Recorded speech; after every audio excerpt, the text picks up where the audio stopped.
গু শব্দের অর্থ হল অন্ধকার, রু শব্দের অর্থ হল আলো, অর্থাৎ সদাই অন্ধকার দূর করেন যিনি। গুরু সবসময় অন্ধকার দূর করেন। সত্য, জ্ঞান ও অনন্ত স্বরূপ পরমাত্মাই গুরু। গুরু পূজার অর্থ হল ঈশ্বরেরই পূজা করা। গুরু সেবা ছাড়া ভক্তি লাভ হয় না, জ্ঞান লাভ বা ধর্মলাভ হয় না।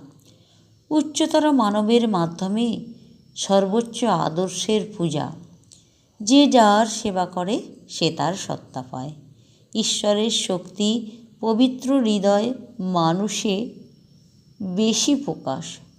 গুরু ছাড়া আত্মজ্ঞান লাভ হয় না।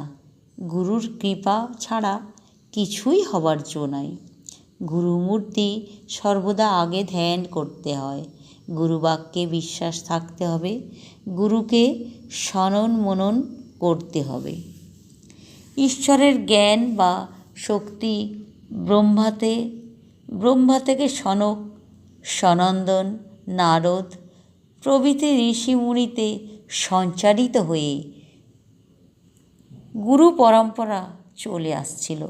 ত্রেতা যুগে ব্যাসদেব মানুষের কল্যাণের জন্য বেদের বিভাগ করে বেদসমূহ ও মহাভারত, পুরাণ আদি রচনা করেন।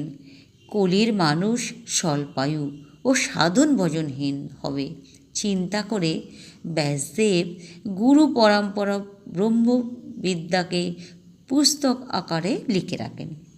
আয়ুর্বেদ, জ্যোতিষশাস্ত্র, অর্থবিদ্যা, অস্ত্রবিদ্যা ইত্যাদি যা অপরাবিদ্যার অন্তর্গত তাও তিনি লিপিবদ্ধ করে গেছেন।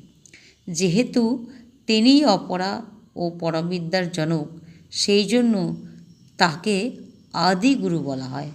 ব্যাসদেবের জন্মতিথিকে তাই গুরু পূর্ণিমা বলা হয়। সুতরাং তিনি যেমন জাগতিক সমস্ত বিদ্যার গুরু, তেমনি আবার ব্রহ্মবিদ্যা লাভের সহায়ক, বেদাদি শাস্ত্রেরও মর্মজ্ঞ আধ্যাত্মিক গুরু। তাই গুরু পূর্ণিমার দিন আমরা নিজ নিজ গুরুর সাথে ব্যাসদেবের চিন্তা ও উৎসব পালন করি।